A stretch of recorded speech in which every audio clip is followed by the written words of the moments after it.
Bitcoin očitno raste zaradi težav z japonskimi obveznicami. Švedsko zdravstveno podjetje kupuje Bitcoin s pomočjo vlagateljev, Coinbase pod udarom tožbe zaradi kraje podatkov in kaj je Citus poročal glede enega večjih hekerskih napadov, ki se je zgodil prejšnji teden. Dobrodošli v Kriptopulzu tega tedna.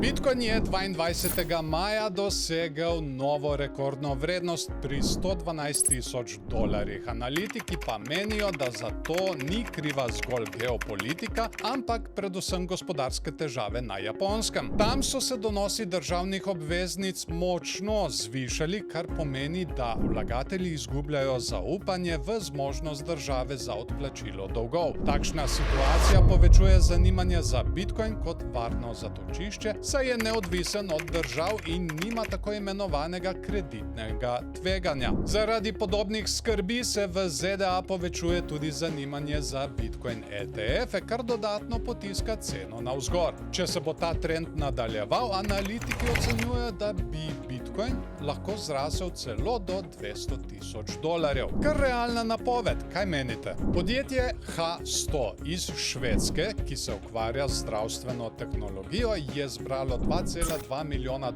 za nakup Bitcoina. Največji del sredstev je prispeval znani kriptopodpornik Adam Back, preostanek pa so dodale različne investicijske družbe. Podjetje je s tem denarjem kupilo skoraj 25 Bitcoinov in postalo prvo javno podjetje na Švedskem, ki je Bitcoin vključilo v svojo zakladnico. Vodstvo podjetja verjame, da vrednote skupnosti okoli Bitcoina, kot so neodvisnost in nadzor nad lastnimi sredstvi, ustrezajo tudi njihovim strankam, ki iščejo bolj proaktiven pristop k zdravju. Delnice H100 so po objavi poskočile za več kot 40%. No, stvari se pomikajo naprej tudi v Evropi. Če uživaš v novicah do zdaj, pritisni všeček, komentiraj spodaj in seveda ne se pozabiti naročiti na naš kanal, da ne zamudiš naslednjega Kriptopulza. Kriptoborza Coinbase se sooča z novo skupinsko tožbo, ki jo je sprožil vlagatelj Brady Nessler. V tožbi trdi, da je podjetje skrivalo informacije o velikem vdoru v njihove sisteme in kršitvi pravil britanskega regulatorja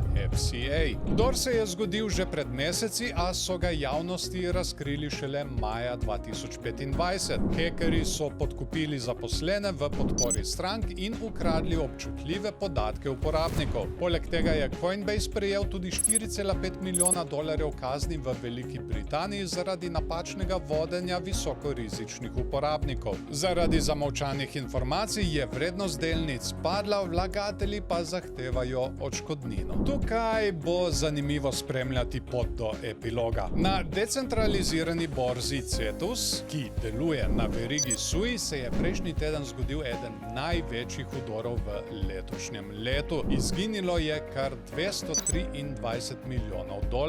Razlog? Napaka v matematični knjižnici, ki jo je uporabila pametna pogodba, ne pa napaka v sami verigi SUI. K sreči so uspeli zamrzniti 162 milijonov sredstev in zdaj iščejo preostanek. Ekipa SUI se je odzvala s konkretnimi ukrepi. Namenili bodo dodatnih $10 milijonov za izboljšanje varnosti in sodelovanje z razvijalci. Ta dogodek je opozorilo, da so pametne pogodbe občutljive in da je varnost v svetu kripta še vedno velik izziv. Se je zaupanje v SUI kaj zmanjšalo? Kaj menite vi? Komentirajte spodaj. Hvala vam za ogled in se vidimo v naslednjem Kriptopulzu.